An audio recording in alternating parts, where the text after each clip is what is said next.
last video, in part one, we had talked about what we're looking for in locating the spine. We talked about some of the different bending points in the spine. Talked a little bit about this on how we use this jig to find them. Mentioned a little bit about maybe crossbow or calling to the arrow. I wanted to address more so on the crossbow end of it on this video. In relation to, especially for crossbow with rail systems. So I'll use a vertical bow arrow to demonstrate so you can visually see more.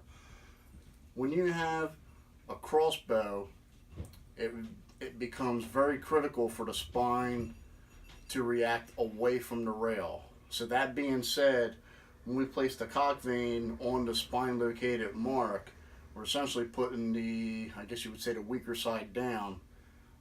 When the crossbow fires, we want the arrow to react. We do want the arrow to react, and we want it to react up, off of the rail, to relieve pressures that could be caused from a factory arrow that's not spine located. We don't know where the spine location is. For all we know, it could be going pressuring on one side of the rail down straight into the rail.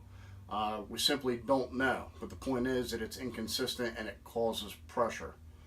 So that pressure causes friction, friction's vibration.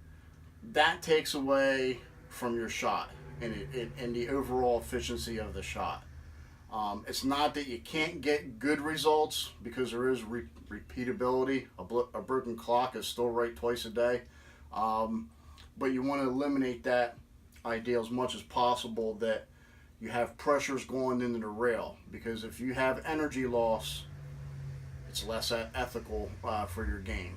So what we do is, when we find the spine location, we mark the spine. You load the bow with the cock vane down, and when the bow fires, it relieves the pressure, launches, recovers. That's the ideal scenario for a crossbow with a rail. Now, for the crossbows without rails, you still have a major benefit in this in launch predictability, because we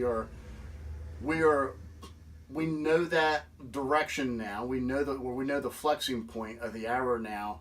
We're marking it, and you get to put that bolt on your crossbow with the flexing point, the dominant flexing point, in the same spot every time. That gives you predictability. That actually will make your arrow, your arrows more of value across your half dozen or dozen bolts, which I'm going to actually do another video on affordability and why it is that a custom bolt or arrow can be cheaper, or I should say less expensive, than a factory arrow or bolt. If you have any questions, feel free to put them in the comments. You can send me a message. I do have a website, www.vitallimits.com. There is a Simple Tech info page on there.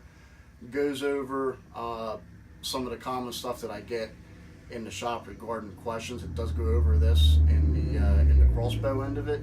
I go over spine location, I believe, in a couple different areas of the website, because the spine location is a very important part of my arrow building. It would be hard to get consistency for me as a pro shop to send a guy out with custom built arrows without spine locating them, and without him doing a ton of work, nocturne or bare shaft tuning, whatever you want to do.